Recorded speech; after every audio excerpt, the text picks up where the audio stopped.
What's up, FortWorthFabian? It's FortWorthFabian, man. We back with a reaction video, man. I ain't posted at all today, so I figured let me do some live streaming tonight. Late night live streaming, maybe post some other videos later. I don't know, man. But with that being said, man, I'm glad I'm here. I'm glad I'm chilling, rocking with everybody, man. Subscribe to the channel, man. Peace, love, prosperity to everybody rocking with the channel. Yeah, as you can see, we're doing a Nightmare Files reaction, man. We got a reaction to the Candyman story. Candyman, the true stories, what really happened. So I didn't even know the Candyman was based off a true story. And I know that they're coming out with the Candyman remake. Jordan Peele's doing it or something like that, I believe. I'm not sure when they're even dropping that, man. Let me know in the comment section if you know. It may be actually not too far away. I don't know, man. But peace, love, prosperity to everybody rocking with me, man. Let's get into this reaction, though. If you join the live stream, man, hit the like button. Let's get to 30 likes, something like that, man. And, yeah. Let's see what Nightmare Files got to say. She looked in the mirror, and I don't know why, but she said his name the last time. Candyman. She turned out the lights. Somebody jumped. I swear somebody jumped when they was watching, y'all. I don't even know if my audio was good.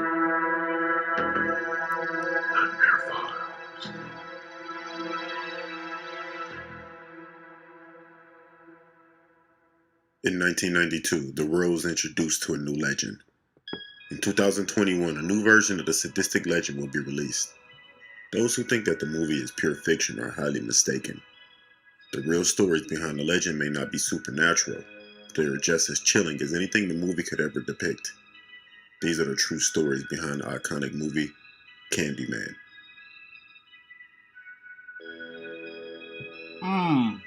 The true story, man. Let me know how y'all rocking. Worst serial killer in Houston history, Dean Corll, known as the Candyman. Whoa.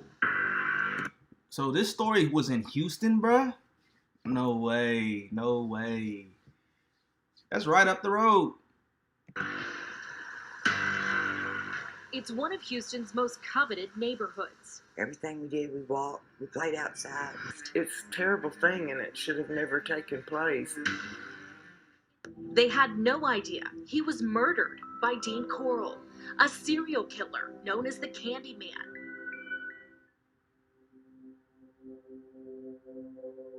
Came for you. Candyman. Candyman.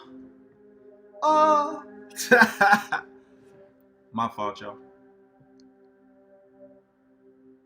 Built in the middle part of the last century, the Grace Abbott homes, high-rises in Chicago, were home to a melting pot of people.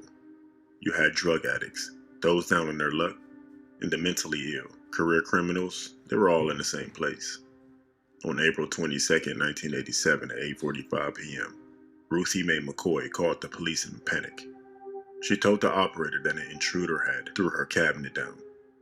She was fearful that this intruder was out to get her and wanted the police to intervene. They said New York? Something like that, right? This New York or something like that. I don't know. The operator, not able to really make sense of Ruthie's call, logged it as a disturbance with a neighbor and had a car attend the scene. Between 9:02 p.m. and 9:04 p.m., two other neighbors called the police, both reporting hearing gunshots in room 1109, Ruthie's apartment number. Police arrived at 9:10 p.m. They knocked on Ruthie's door and called her phone. No answer. So they left. It wasn't until 2 days later that the door was broken down and Ruthie Mae McCoy was found dead, shot 4 times. Also, her bathroom cabinet was missing, revealing a large crawl space behind it. This was how the real-life Candyman entered apartments. When the projects had been designed, all of the pipes were connected through a crawl space behind the bathroom walls. It looked like Chicago. This could either be Chicago, New York, Philly, something like that, man. I don't know where he said this was at. Let me know if you know what he has said, man. Shout out to everybody in the live stream. Oh, what up, Kenny? We got 4 people in the live stream, man. Hit the like button, man.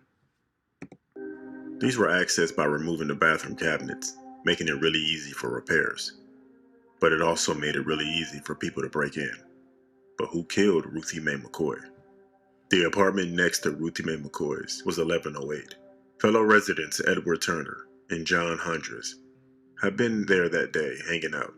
A friend allegedly showed them how easy it was to break into the apartment next door, using the bathroom cabinet as access. What? Tim Brown, the main witness during the trial against Turner and Hundress. Imagine somebody breaking in through your bathroom cabinet, bro. That's weird.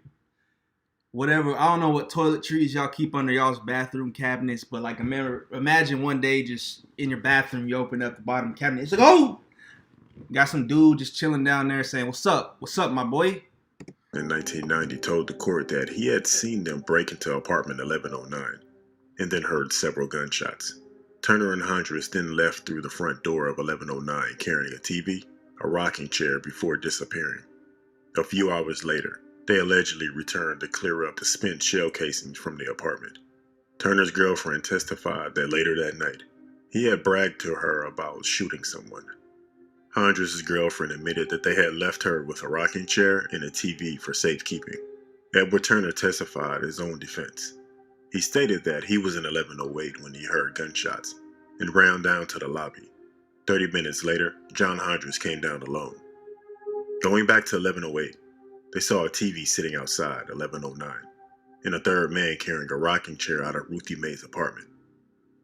Turner took a look in and saw a dead body in the bedroom. At this point, the third man left the rocking chair and went away, leaving the TV and rocking chair with Turner and Hundress.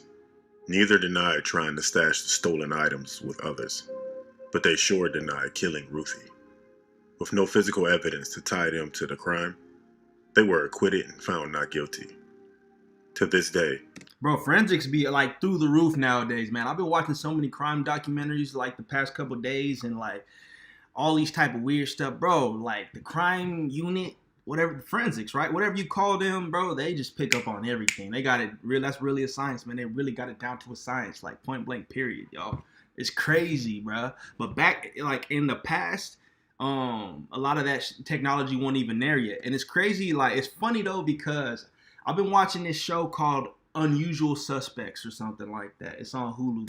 You know, it's a like a docu type series. And they talk about how obviously like what I wasn't privy on was like, you know, sheriffs, or whatever, man, the police department for a specific city, they typically revisit cases over and over again from years ago, bro. So I like the fact that even when new management come in or new officers assume a position, they still revisit old cases when they have time to. Like, that's how passionate they are about this. You know what I'm saying? I respect that, man. I really respect that. Because you got cases or killers that get away for 40, 50 years, some 25 years, 5, whatever. But then, like, technology is helping us catch killers, you know, 30 years down the line. It's crazy, bro. I saw a story the other day, a dude who was like, I don't know, he got away with murder for like 40 plus years or something like that. He was an old man by the time they caught him. And at that point, he was honest. He's like, man, I knew this day was coming. And you know what got him? A DNA swab. Back then, they had DNA, but they couldn't match it. But what had happened was he got caught up on some drug-related charges, and he had a mouth swab taken, and they were able to match the DNA. So 50 years later, this fool, they find out he the killer. That's crazy, isn't it? the real-life Candyman has never been caught. Thankfully, those projects have all been torn down. Oh, this is definitely Chicago, man, because they tore down all the projects. What the? Buddy looks scary. Duh.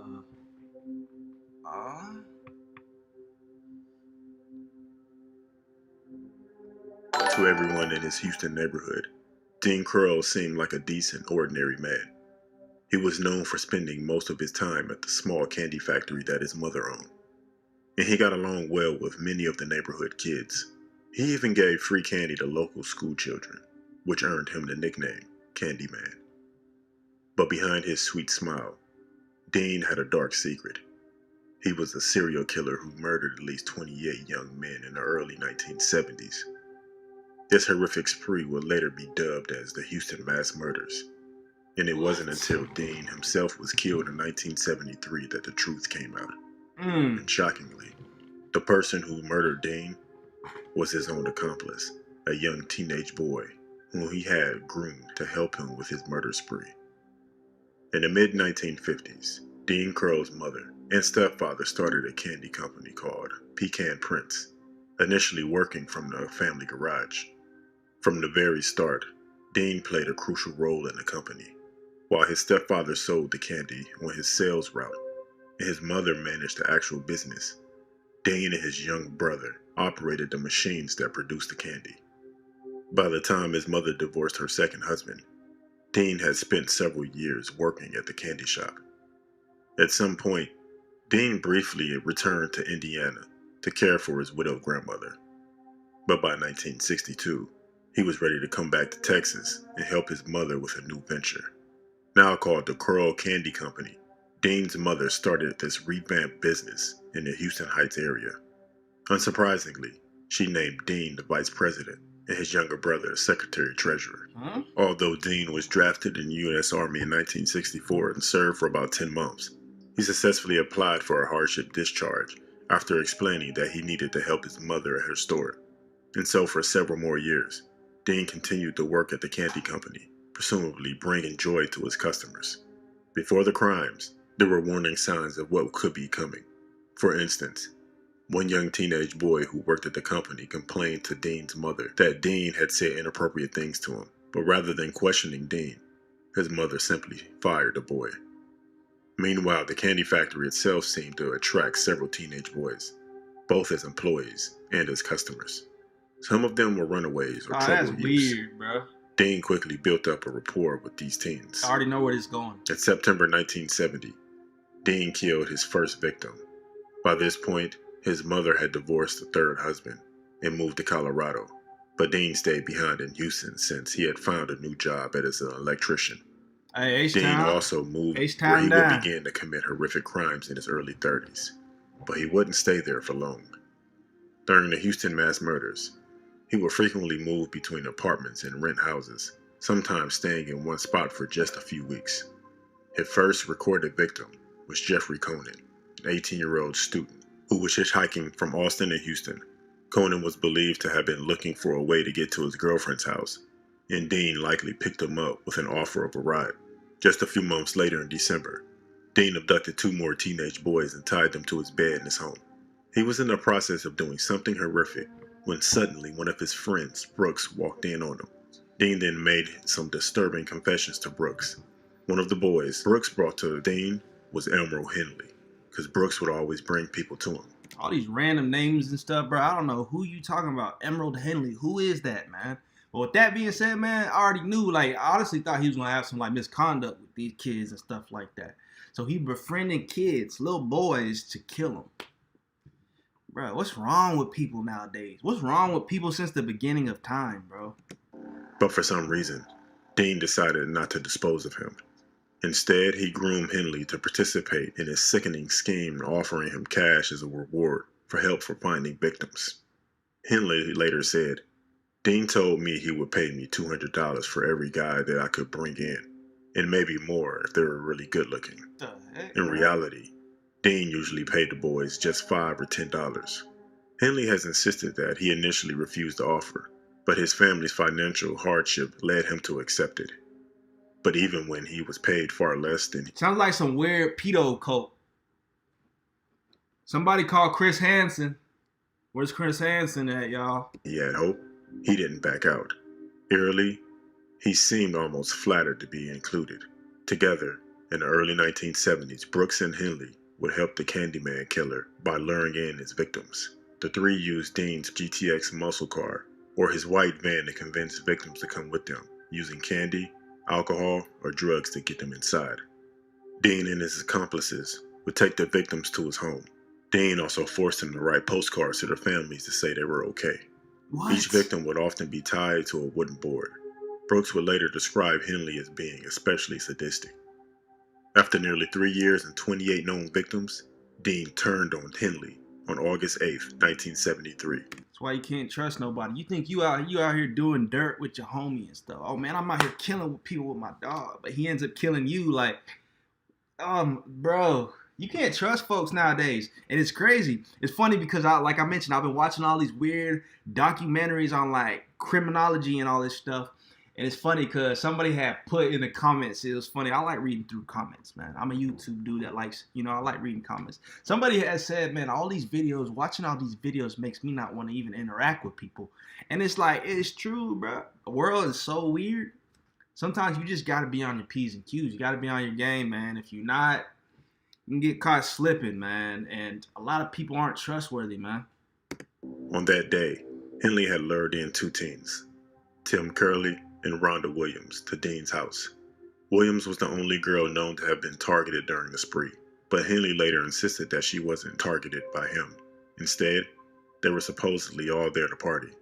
From drinking heavily to huffing paint to get high, they all fell asleep earlier than I expected. never got that, bro. When Henley woke up, he discovered that he was tied up alongside Curley and Williams, and Dean was screaming at Henley while waving his .22 caliber pistol, saying, "I'm gonna kill you. But first, I'll have my fun." Dean then carried Henley into the kitchen to let him know just how furious he was that he had brought a girl over at his home.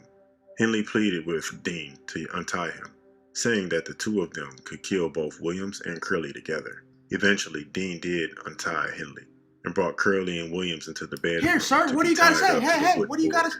In doing so, Dean needed to put his gun down. Williams, who survived the attack and only spoke publicly about it in 2013, recalled that Dean's behavior had visibly shaken something in Henley's mind. He stood at my feet and just all of a sudden told Dean this couldn't keep going on. He couldn't let him keep killing his friends and that it had to stop. That's what she recalled. And then Dean looked up and he was surprised. So he started getting up and he was like, "You're not going to do anything to me." And without another word, he said, "What's up? What's cracking, my boy? You gonna rat me out? What's up? We gonna handle it right now." That's like, he basically was like, there's always the dude that like, who's the accomplice who ends up feeling remorse. Oh man, what did we do? Oh, then he goes snitch. You know what I'm saying? But then there's always like, especially in partnerships, it's like the different dynamics. The one who feels remorse over time, he participates, he'll feel remorse over time, guilt, and he may go tell the police. Then you got the individual who's a savage psycho killer. He's just on 1,000, like he don't care about none of that. He don't feel remorse, you know what I'm saying? But that's typically how these duos end up like falling. One ends up snitching. You know what I'm saying? It's like. And with that, the Houston mass murders by the Candyman finally came to an end. Based loosely, but definitely referenced, these were the true stories behind the iconic Candyman. The Candyman. Ha ha ha ha ha ha. Word, man. I didn't even know this was the real story behind this, man. Let me know y'all's thoughts in the comment section below. That was a Nightmare Files reaction, man. To Candyman. Like I said, Jordan Peele's coming out with Candyman pretty soon, too. He coming out with a remake. Y'all know who Jordan Peele is. He the dude that shot Get Out. Let me know y'all thoughts in the comment section below, man. We got 7 people in the live stream, man. Hit the like button, man. Hit the thumbs up. Comment down below. Kenny, I'll send you an email, my boy. I know who Frankie Muniz is, bro. I know him very well. Yeah, man, I appreciate everybody rocking with the channel, man. Honestly, I think I'm going to hop off this live stream. I may have other content tonight for you guys, but I don't know. I may hop in the pool, man. It's late. It's late. You know what I'm saying? So, peace, love, prosperity. We'll catch you guys in the next reaction.